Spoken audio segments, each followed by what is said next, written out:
Welcome to CSL TV. And I just hope you guys are having a beautiful, blessed day. Now, if you're new to the channel, go ahead and subscribe for your boy. You know what I'm saying? It's free. You'll be doing a good deed because it's free. It don't hurt. It don't charge you, hurt me, none of that negativity. You know what I'm saying? But this is just a review, a reaction, an informational channel. And it's mostly, you know what I'm saying, informational about what goes on. Maybe you might not have certain resources or the news like I do. So I like that you decide to rock with me. But anyway, I don't want to make this intro too long. So as always, let's get it. But it's unusual for this story is both tragic and eerie. This is Cara Santarelli, an 18-year-old from Florida with over 50,000 followers on TikTok. On March 11th, Cara posted this short video on TikTok with the caption, "When they try to call me a bad driver, but I've never hit a person or an actual car." But in an almost too ironic to believe turn of events, just days later, Cara died in a car accident. The accident, however, didn't happen as a result of Cara's driving. Media report a sedan was going the wrong direction on a freeway, crossed a median, and collided head-on with Cara's car. The driver of that car hasn't been identified, but they were trapped in their car and also died in the accident. Cara worked at a local restaurant, and her employers are heartbroken. All I could say is, my Cara, our Cara, no. It was just like a bad dream that we couldn't seem to wake up from. We all kept hoping and praying that somebody would come in here or call us and say, no, it was a mistake. Cara was only 2 weeks away from graduating high school, and the accident is still under investigation. Man, rest in peace to this beautiful soul, man. And that's how I know, you know what I'm saying, the person that was trapped in that car was definitely going through it. I don't know exactly how if she died at the scene or not. But man, these car accidents, trust me, I'm going through something myself. And when my instructor said, hey, you get behind the wheel, you could die. You drive too fast, you could die. You're not paying attention, you're not doing all the things you're supposed to do on the road, you could die. And cars are so dangerous. Like, it don't matter what safety features you put on there. If you're not paying attention, as we heard, is very deadly. And, just think about an accident. Oh, that hurt. Just think about an accident. Man. She was choked out by pantyhose. She awoke to her kids screaming. Then she managed to get the gun out. As a mother, I have a natural instinct. One evening in December 2001, shots rang out in the home of a family of 5. Somebody came in the house, and they tied her up, and they were choking her.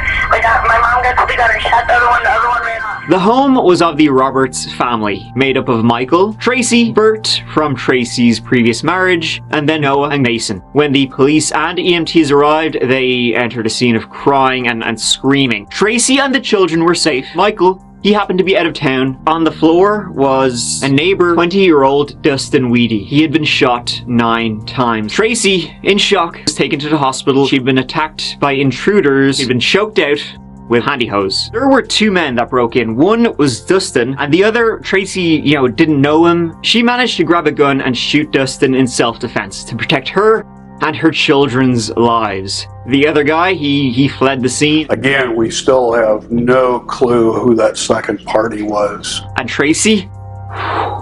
Hero. Mama Line, prepared to defend her cubs. What a brave woman. There were 9 wounds on Dustin's body from 2 different guns. 3 of them were to the head, and the angle was from above. Tracy, she had her story and she was sticking to it. Not long after the murder, Tracy went to visit the publisher of the Storm Lake Times, a local paper. She was mad to tell her story to anyone and everyone who would listen. I guess I am kind of a hero, haven't I? On the 13th of December, at 4 p.m, Dustin popped over. She said she never felt comfortable with him around. She was saved by a friend not long after who arrived, and then Dustin left. At 6 p.m, she heard a noise downstairs. It was Dustin and some other guy hounding up the stairs. She ran with a baby and managed to put all the kids in the same room before she was dragged away by her ponytail. She was choked out by pantyhose. She awoke to her kids screaming. The two intruders outside trying to kick the door in. She, cool as a cucumber,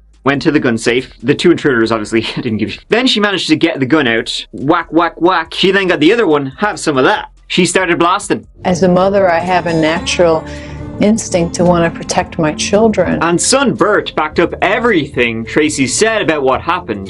I put my bat up and they opened the door, but it was my mom and I nearly hit her. She had like pantyhose around her. Tracy was born in May 1966 in Chicago. It was while studying that she met John Pittman III in 1987. Tracy was just everything that John was looking for, but as soon as the I do's were exchanged in 1988, Tracy changed. Fights erupted all the time. One time they had a fight that escalated to the point where Tracy went upstairs, got a handgun, walked downstairs, pointed it at John, and he ran outside. While outside, he heard a single gunshot, and then Tracy walked out, apologized, and said she had tried to kill herself. Not long after, the couple had a Band-Aid baby, Bert, born in 1990. But nope, nothing really changed. But John, he had a feeling. Tracy wanted to increase his life insurance policy, so John hired a private investigator. One day, while at work, John got a call from Tracy. She was like, listen, I need to talk to you. Let's meet at the apartment. Their apartment was on the east side, and the PI was tailing Tracy west. After that, the marriage was over. Who knows what was waiting for John back in his apartment. The divorce was finalized in 1996. Tracy would accuse John Pittman of sexual abuse, child abuse. Tracy met someone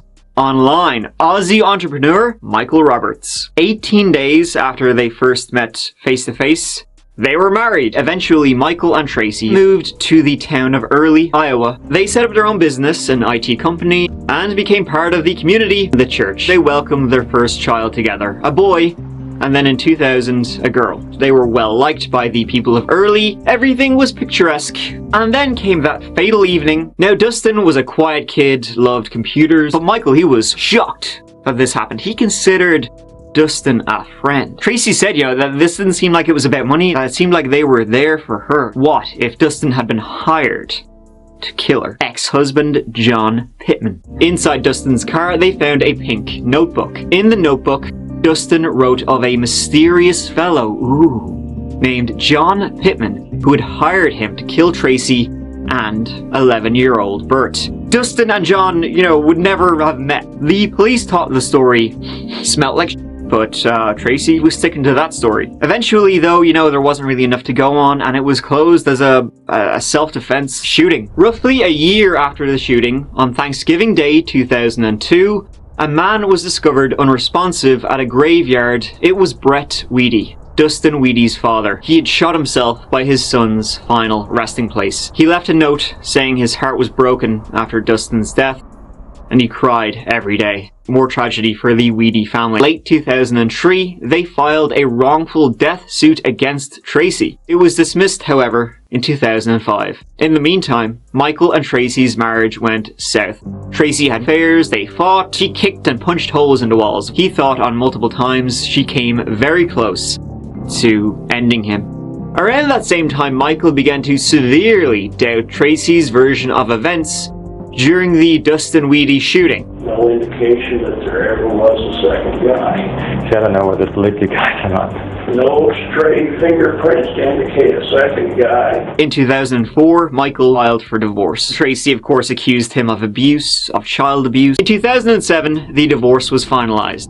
Tracy, despite Michael's best efforts, got the kids. A new prosecutor entered the picture and reopened the shooting of Dustin Weedy. New things were discovered. Dustin had been shot in the back of the head while laying on the floor. This was not self-defense. This was murder. There were no signs of forced entry. They also entered without weapons. This entire scene didn't make sense. Law enforcement arrested 45-year-old Tracy Ann Victor Roberts for the 2001 death of 20-year-old Dustin Weedy. Mother of three is jailed for murder. For a shooting that happened a decade ago. Investigators believe the shooting was premeditated murder. Victor Roberts accused her ex-husband and father of her children of planting a crime scene photo from that Iowa murder in her car, she said, to make her look bad at a custody hearing. Well, the whole story raised red flags for investigators. He just had a hunch that, that there was just something not right. The trial of Tracy Richter began on the 24th of October, 2011. The defendant did not want to lose physical custody to Dr. Pittman, so the defendant came up with a plan to make it look like Dr. Pittman was involved in hiring Dustin Weedy. Tracy Richter bought the pink notebook. She held him at gunpoint and forced him to write all that stuff in the journal, saying he had been hired by John Pittman. Then she killed him and planted the book in his car. Dustin was shot in the head for the last time 10 minutes after the previous shot. Tracy wanted to make sure he was dead before the police arrived. I do believe that you deserve justice, but I didn't murder your son. The jury find the defendant, Tracy Ann Richter, guilty of the crime of murder in the first degree. Is that your verdict? On the 5th of December 2011, Tracy was sentenced to life in prison. As for Michael Roberts, back in 2011, he got full custody of the children. His plan was to move back to Australia, but that plan was shattered when Tracy was convicted, and it was ruled that she had visitation rights with the children. Then in 2014, after another long battle, Michael and his family successfully moved back to Brisbane, Australia. Now, there is a movement, albeit small, that says Tracy is innocent. She is wrongfully convicted. That Michael must have told Dustin about John Pittman, and Dustin really did try and kill her. This is led by Bert Pittman, now Bert Richter. She absolutely destroyed the lives of many people, entire families, her own family even, and ultimately destroyed her own life. Thank you so much for watching. I'll see you as always real soon in the next one. Till then, please look after yourselves. So I was wondering, well, before I say something, shout out to that guy, that chapter. Love his content, love how he be, you know what I'm saying, giving this content out to people. But this lady definitely made this shit sound so motherfucking Marvel comic horrific. You know what I'm saying? Like, oh, they was dragging me by my panties and I got loose, you know what I'm saying? I miraculously was able to go retrieve a firearm and fight one of the guys off, etc., etc. Her whole story sounded fabricated. And it's crazy that some new detectives and new people had to get involved before, you know, the actual factuals came out. Because this lady definitely have a mental problem.